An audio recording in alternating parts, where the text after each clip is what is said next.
योगः श्रीभगवानुवाच अभयं सत्त्वसंशुद्धिः ज्ञानयोगव्यवस्थितिः दानं दमश्च यज्ञश्च स्वाध्यायस्तप आर्जवम् क्रोधः त्यागः शान्तिरपैशुनम् दया भूतेष्वलोलुप्त्वम् मार्दवम् ह्रीरचापलम् तेजः क्षमा धृतिः शौचम् अद्रोहो न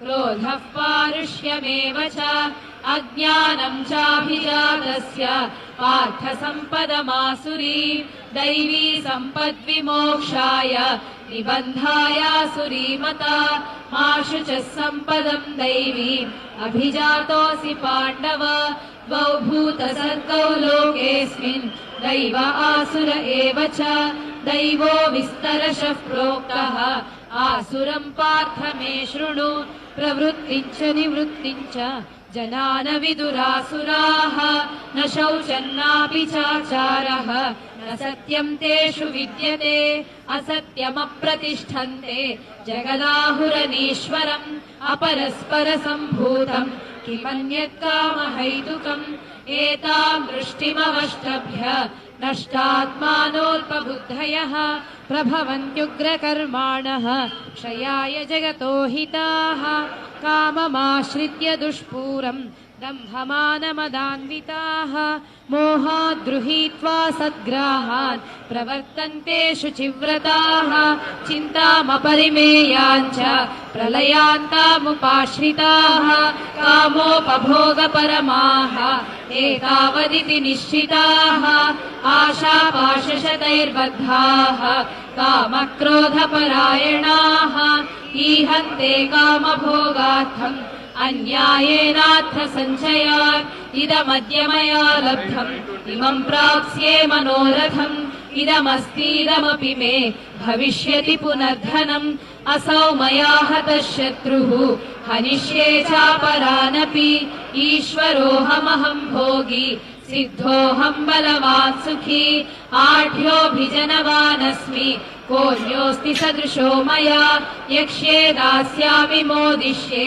इत्यज्ञानविमोहिताः अनेकचित्तविभ्रान्ताः मोहजालसमावृताः प्रसक्ताः कामभोगेषु पतन्ति नरकेषु च आत्मसम्भाविताः स्तब्धाः धनमानमदान्विताः यजन्ते नाम यज्ञैस्ते दम्भेनाविधिपूर्वकम् अहङ्कारम् बलम् दर्पम् कामम् क्रोधम् च संश्रिताः मामात्मपरदेहेषु प्रद्विषन्तोऽभ्यसूयकाः तानहम् विशतः क्रूरान् संसारेषु नराधमान् क्षिपाम् यजस्रमशुभान् आसुरीष्वेव योनिषु आसुरीं योनिमापन्नाः मूढा जन्मनि जन्मनि मामप्राप्यैव कौन्तेय ततो यान्त्यधमां गतिम् त्रिविधम् नरकस्येदम् द्वारम् नाशनमात्मनः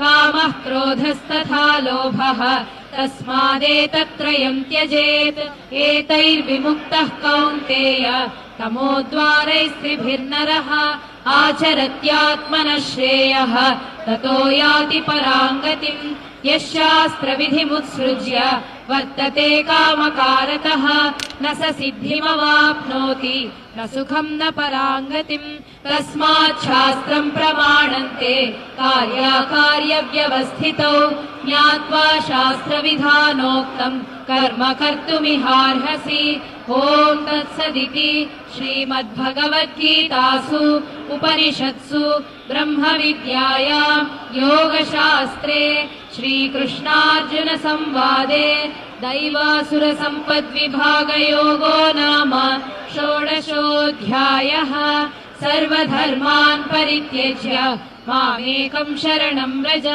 अहं त्वा सर्वपापेभ्यः मोक्षयिष्यामि मा शुचः। ॐ श्रीपरमात्मने नमः। अथ सप्तदशोऽध्यायः श्रद्धात्रयविभागयोगः।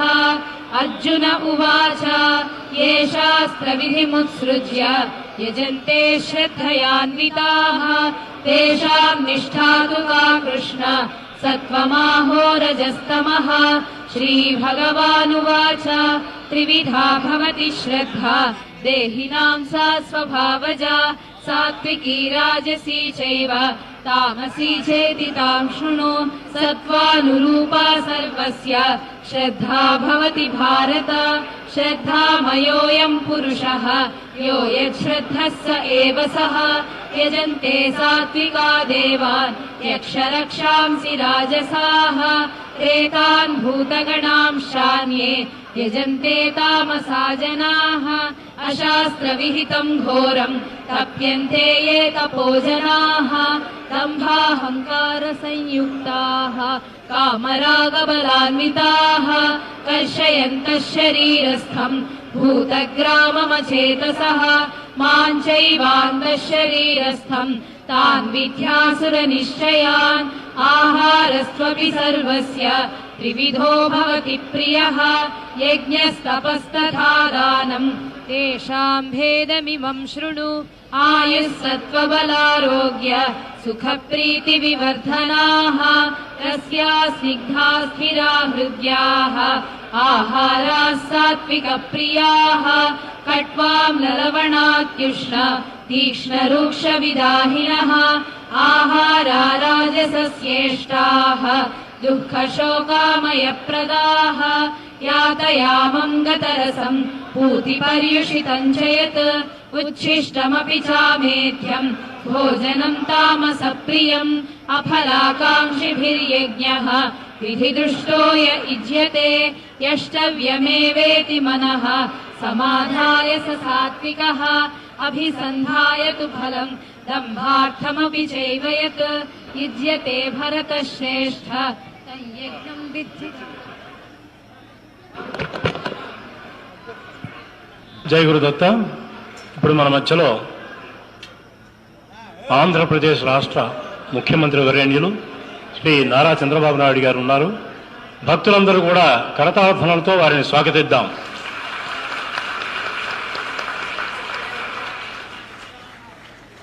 దత్తాత్రేయ సమారంభాం నృసింహాదిక మధ్యమాం సచ్చిదానంద పర్యంతాం వందే గురు పరంపరాం. అపర దత్తాత్రేయ అవతారమూర్తులు అవధూత దత్తపీఠాధిపతి పరమ పూజ్య శ్రీ శ్రీ శ్రీ గణపతి సచ్చిదానంద సద్గురుదేవుల యొక్క దివ్య పాదార విందాలుగా ప్రణమిల్లుతూ దత్తపీఠ పరంపరకు నమస్కరిస్తూ ఈ కార్యక్రమానికి అనుమతిని వేడుకుంటున్నాం. పూజ్య స్వామీజీ వారు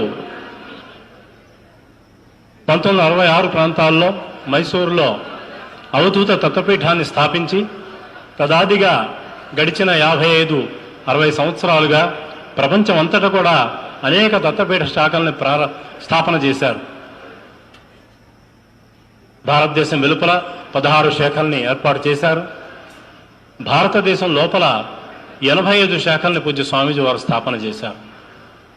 మన ఆంధ్ర రాష్ట్ర ప్రజలంటే పూజ్య స్వామీజీ వారికి ఎంతో అభిమానం అని చెప్పడానికి ఒక్క మన ఆంధ్రదేశంలోనే పూజ్య స్వామీజీ వారు 32 క్షేత్రాలను స్థాపన చేశారు. ఇక్కడ అది పూజ్య స్వామీజీ వారికి మన ఆంధ్ర ప్రజల మీద ఉన్నటువంటి అభిమానాన్ని తెలియజేస్తోంది. ఎన్నో రోజుల నుంచి ఈ క్షేత్రాలు తిరగడానికి పూజ్య స్వామీజీ వారికి అవ్వలేదు. ఎందుకంటే మధ్యలో కరోనా ఇవన్నీ వచ్చి కూడా సమయం దొరకలేదు. కానీ ఈ సంవత్సరం ఎట్లయినా కానీ ఈ దత్తక్షేత్రాలన్నీ తాను స్థాపన చేసిన ఈ దత్తక్షేత్రాలన్నింటినీ కూడా పర్యటించి అక్కడ భక్తులందరినీ కూడా ఆశీర్వదించి అక్కడ ఉన్నటువంటి ప్రాంతాన్ని కూడా ఆశీర్వదించి తద్వారా ఈ ఆంధ్ర రాష్ట్రం సుభిక్షంగా ఉండాలి, ఈ ఆంధ్ర ప్రాంత ప్రజలు పాలకులు అందరూ కూడా సుఖ సంతోషాలతో శాంతి సౌభాగ్యాలతో పరిధి వెళ్ళాలనే ఒక సత్సంకల్పంతో పూజ్య సద్గురుదేవులు ఈ దత్తక్షేత్ర యాత్రని ఇక్కడ మన విజయవాడ రాష్ట్రం నుంచి ప్రారంభం చేయడం మనందరికీ కూడా అద్భుతమైన ఆనందకరమైన విషయం. దానికి మరింత ఆనందకరమైన విషయం ఏంటంటే సాక్షాత్తు మన రాష్ట్ర ముఖ్యమంత్రి గారు గౌరవనీయులు శ్రీ నారా చంద్రబాబు నాయుడు గారి చేతుల మీదుగా ఆ కార్యక్రమం ప్రారంభం అవటం మనందరికీ మరింత ఆనందకరమైన విషయం. ఈ కార్యక్రమం చిన్నది కాదు. ఇది ఒక చరిత్రాత్మకమైనటువంటి దత్తక్షేత్ర యాత్ర. ఈ యాత్రలో మన రాష్ట్ర ముఖ్య సారథి ముఖ్యమంత్రి గారు వారే ముందుండి ఈ కార్యక్రమాన్ని ముందుకు నడిపిస్తున్నారు. పూజ్య స్వామీజీ వారు దత్తాత్రేయుని తన వెంట తీసుకుని రాష్ట్రం అంతా కూడా సస్యశ్యామలంగా ఉండాలి, ప్రజలందరూ ఈతిబాధల నుంచి బయటపడాలనే ఉద్దేశంతో దత్తస్వామిని ప్రార్థన చేస్తూ మనందరికీ ఎక్కడెక్కడ క్షేత్రంలో అక్కడికి వెళ్తున్నారు కాబట్టి మనందరం కూడా ఈ క్షేత్రంలో ఈ పర్యటనలో పాల్పంచుకుందాం. తర్వాత ఈ సూచనంగా ఈ దత్తక్షేత్ర యాత్ర ప్రారంభ సూచకంగా ఈ జ్యోతి ప్రజ్వలనం చేయాలని గౌరవనీయ ముఖ్యమంత్రి వర్యులు శ్రీ నారా చంద్రబాబు నాయుడు గారిని కోరుతున్నాం. అట్లనే ఇక్కడ ఒక పరివార భవన సముదాయం నిర్మించబడింది, పూజ్య స్వామి గారు నిర్మింపజేశారు. దాని ఉద్ఘాటన కూడా శ్రీ ముఖ్యమంత్రి గారు చేయాల్సిందిగా కోరుతున్నాం.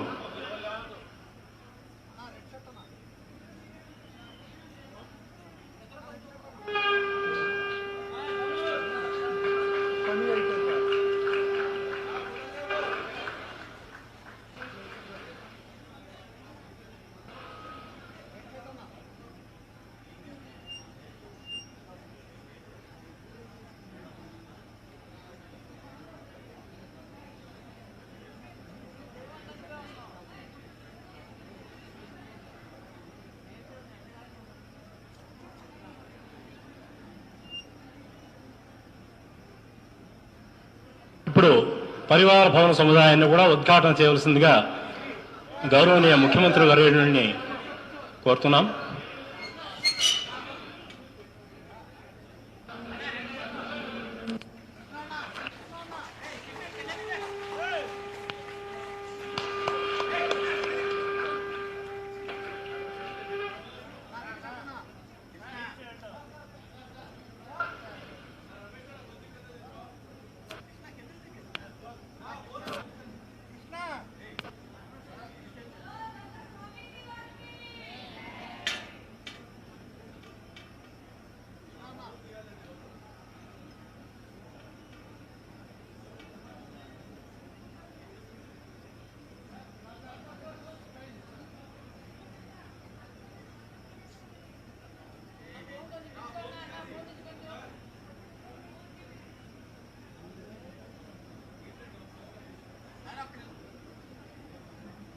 ఈ కార్యక్రమంలో రాష్ట్ర దేవాదాయ శాఖ మంత్రులు శ్రీ ఆనం నారాయణ రెడ్డి గారు అత్యంత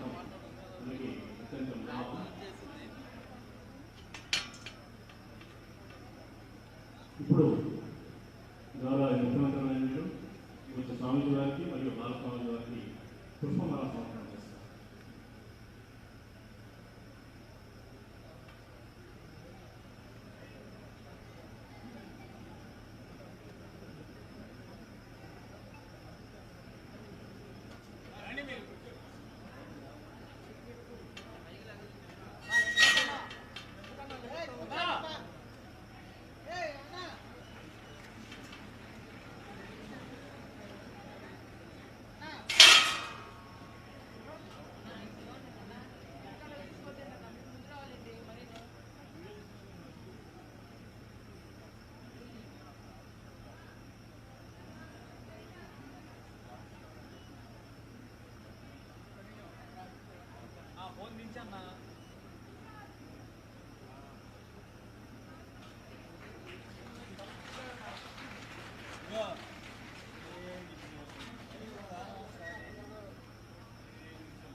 ఇప్పుడు గౌరవనీయ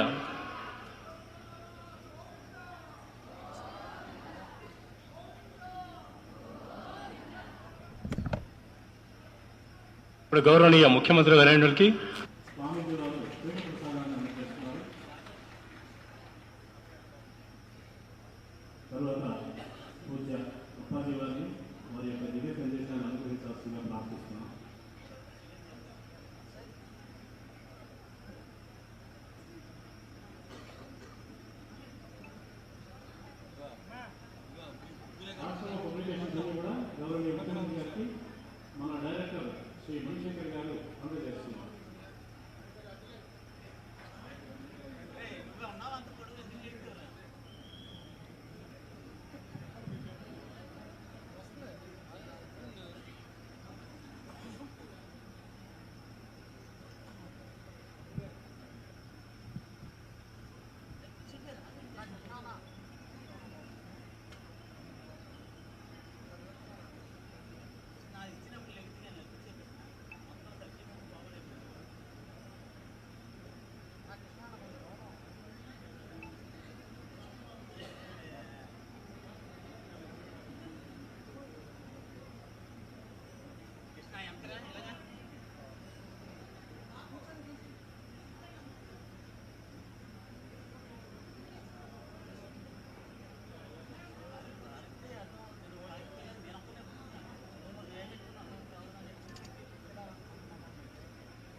ఈ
అన్ని ఏదేది జనసేవ చేయాలనేది ఉందో ఇప్పటికీ గోదావరి నది ఒడ్డున ఇచ్చినటువంటి ఒక దత్తముక్తి క్షేత్రము ఎన్ని వేల మందికి అక్కడ అపర కర్మలు చేసుకుంటూ సంతోషపడుతున్నారంటే అప్పుడప్పుడు వెళ్ళి అక్కడ స్నానానికి కూడా కుంభమేళానికి కూడా వెళ్ళినటువంటి 2 మాటలు వెళ్ళాను.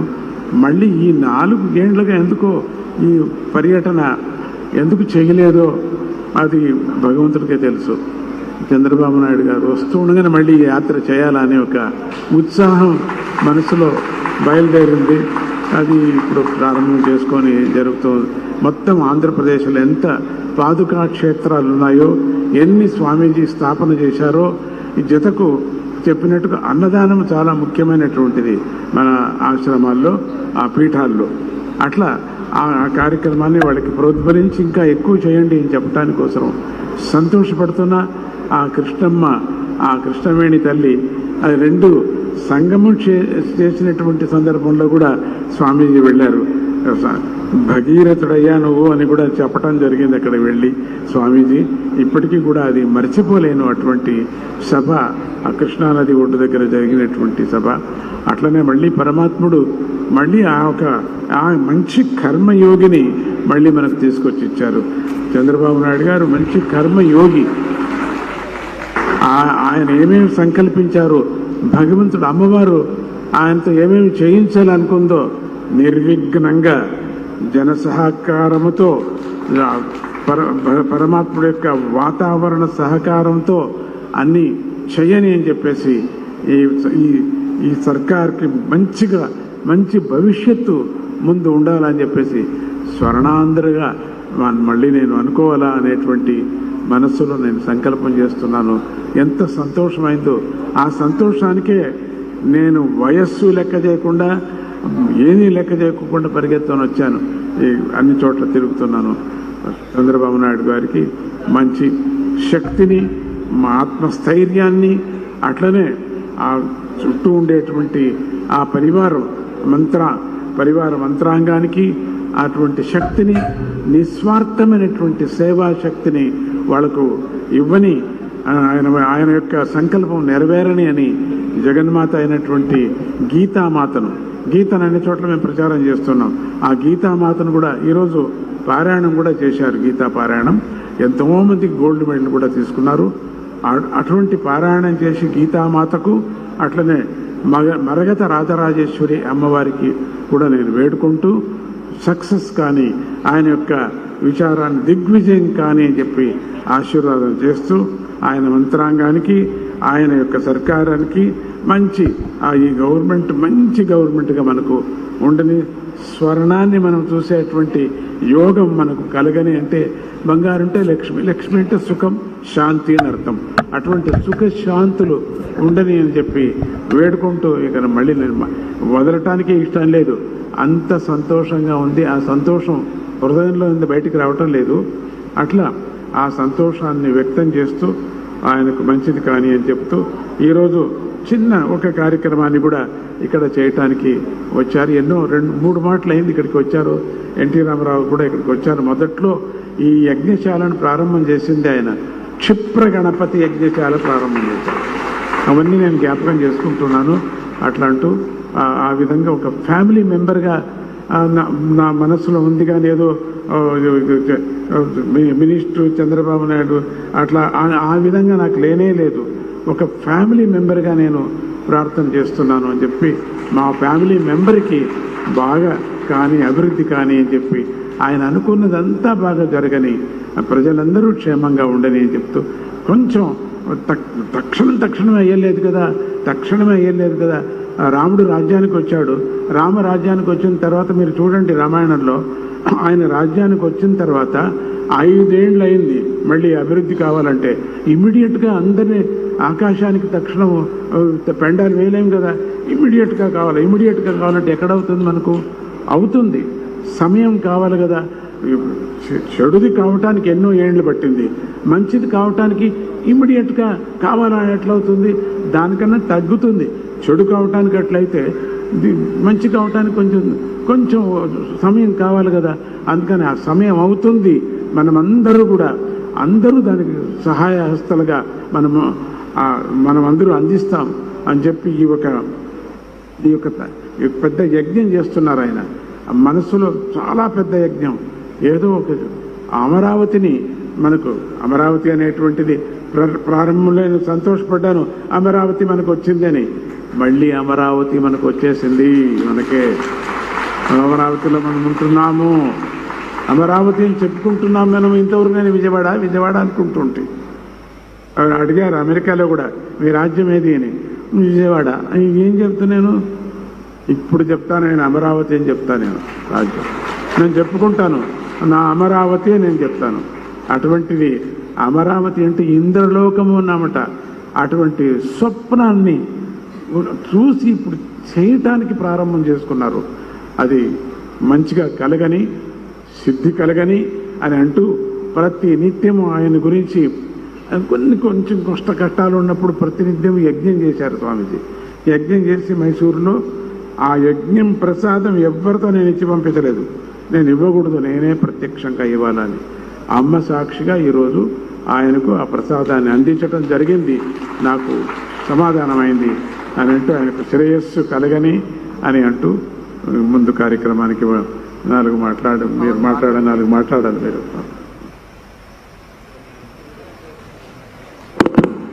గౌరవనీయ ముఖ్యమంత్రి గారిని సభను ఉద్దేశించి మాట్లాడాల్సిందిగా కోరుతున్నాం.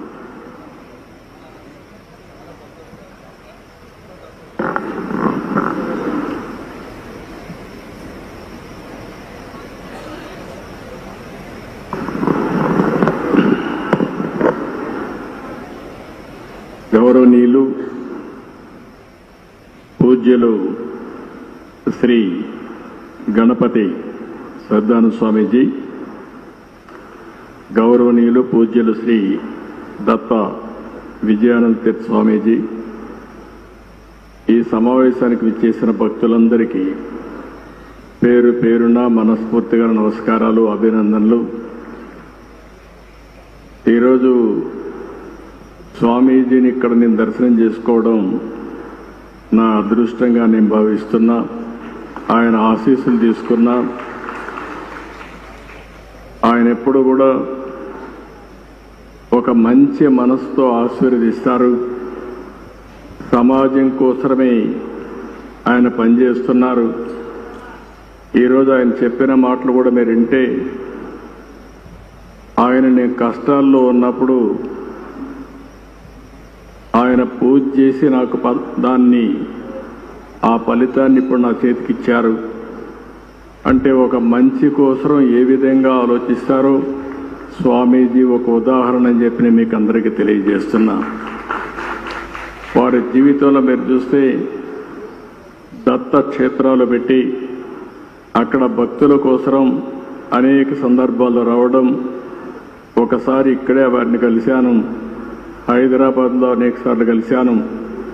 వారిని ఎప్పుడు కలిసినా ఎంత సమయం ఉన్నా అక్కడే ఉండాలి అనే మనశ్శాంతి ఆయన దగ్గర దొరుకుతుంది. అది ఒక అదృష్టం అని చెప్పి కూడా నేను మీకు తెలియజేస్తున్నా. చాలా తక్కువ సమయంలో ఒక మెసేజ్ ఇచ్చారు. నా సంకల్పం స్వర్ణ ఆంధ్రప్రదేశ్ చేయాలని. ఒకప్పుడు విజన్ 2020 తయారు చేస్తే చాలామంది సమైక్య ఆంధ్రప్రదేశ్లో తప్పుపట్టారు. కానీ ఆ విజన్ ఈరోజు యథార్థ రూపాన్ని చూపించే పరిస్థితి వచ్చింది. ఈరోజు ఏదైతే విజన్ 2047 స్వర్ణాంధ్ర దిశగా ఆలోచిస్తున్నాం, నేను స్వామీజీకి ఒకటే హామీ ఇస్తున్నా. ఏదైతే సంపద రావాలి, అదేవిధంగా మీ అందరికీ ఆనందంగా ఉండాలి. సంపద ఇవ్వడంలో మేము ముందుకెళ్తాం, కానీ ఆనందంగా మీరు ఒక పద్ధతి ప్రకారం ఉండాలంటే అది స్వామీజీ వల్లనే సాధ్యం అని చెప్పి కూడా నేను మీ అందరికీ తెలియజేస్తున్నా. ఎప్పుడు కూడా యథార్థాన్ని చెప్పే పరిస్థితిలో ఉండాలి. స్పిరిచువాలిటీ కూడా మనకు ఉండాల్సిన అవసరం ఉంది. అదే సమయంలో భగవంతుడు ఆశీస్సులు కూడా మనకు ఉండాల్సిన అవసరం ఉంది. ఆ భగవంతుడికి దగ్గర చేర్చే వ్యక్తే మన పూజ్యశ్రీ స్వామీజీ అని చెప్పి కూడా నేను మీకు తెలియజేస్తున్నా.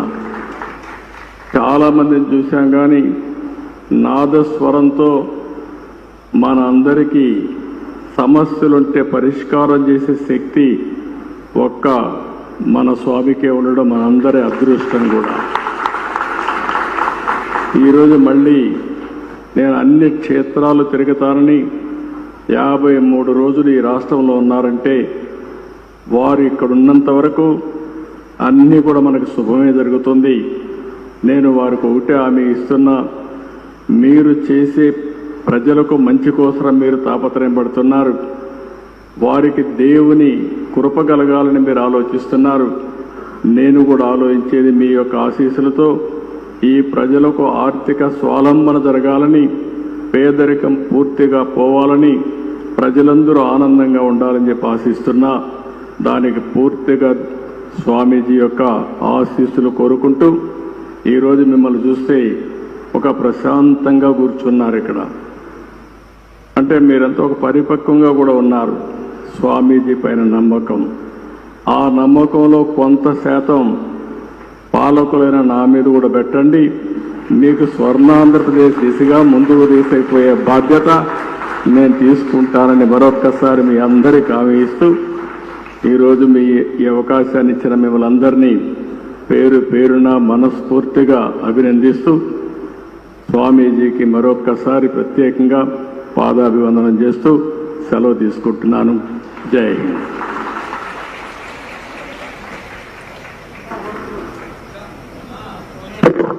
Thank you CM sir. ఈ కార్యక్రమానికి విచ్చేసి వారి బిజీ షెడ్యూల్ ఉన్నా కూడా ఈ కార్యక్రమాన్ని సుసంపన్నం చేసినటువంటి గౌరవనీయ ముఖ్యమంత్రి వర్యన్యులు శ్రీ నారా చంద్రబాబు నాయుడు గారికి దత్తపీఠం విజయవాడ శాఖ పక్షాన అనేక కృతజ్ఞతలు తెలియజేసుకుంటున్నాం. అట్లే honourable minister for endowments Shri Anam Ramanarayana Reddy గారికి కూడా కృతజ్ఞతలు తెలియజేసుకుంటున్నాం. అట్లనే entire council of ministers of government of Andhra Pradesh, MLAs, MPs అందరికీ కూడా విజయవాడ శాఖ పక్షాన కృతజ్ఞతలు తెలియజేసుకుంటున్నాం. మరియు ఈ అడ్మినిస్ట్రేషన్ మొత్తానికి కూడా కృతజ్ఞతలు. అట్లనే police department, both law and order and traffic department వాళ్ళందరికీ, ఫైర్ డిపార్ట్మెంట్కి మరియు మున్సిపల్ కార్పొరేషన్ సిబ్బందికి వారందరికీ, ఎలక్ట్రికల్ డిపార్ట్మెంట్ కూడా కృతజ్ఞతలు తెలియజేసుకుంటున్నాం. జయ గురుదత్త. భక్తులందరూ కూడా తోసుకోకుండా నిదానంగా అన్నప్రసాదానికి వెళ్ళండి. ఎవరు దోసుకోవద్దు. అందరికీ అన్నప్రసాదం ఉంది.